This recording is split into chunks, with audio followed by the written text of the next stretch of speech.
होखे वाला बाटे जानो हमनी के दूरी, तोहरा से कहतानी सुनो मजबूरी, तोहरा से कहतानी सुनो होखे वाला बाटे जानो हमनी के दूरी, तोहरा से कहतानी सुनो मजबूरी। ई मत सोची हा कि भुलाई बहो, जब जेल से बेल पयाई बहो हम तोरे के दुल्हन बनाई बहो, जब जेल से बेल पयाई बहो हम तोरे के दुल्हन बनाई बहो,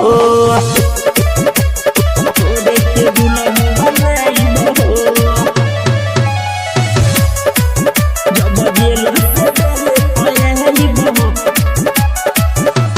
डीजे अरमान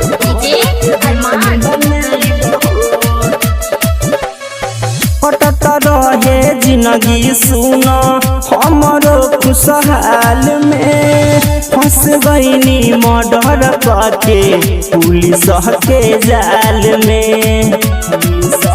सुना कटत रहे जिंदगी सुनो हमरो खुशहाल में, फंस गईनी मर्डर करके पुलिस के जाल में। अखिया से आसुरनी अपना बहई ह, मिल के मन हो तो चुप चली ह, सब का के एक दिन हम जनाई बहो, जब जेल से बेल पयाई बहो हम तोरे के दुल्हन बनाई बहो, जब जेल से बेल पयाई बहो हम तोरे के दुल्हन बनाई बहो, तोरे के दुल्हन बनाई बहो, जब जेल से बेल पयाई बहो। डीजे अरमान हमले सोह चंदन प्रेम के कहला में नयनी हो, बड़ी पछता तानी भलती जे कैनी हो, सुना कमले सोह चंदन विपिन के कहला में नयनी हो, बड़ी पछता तानी भलती जे कैनी हो।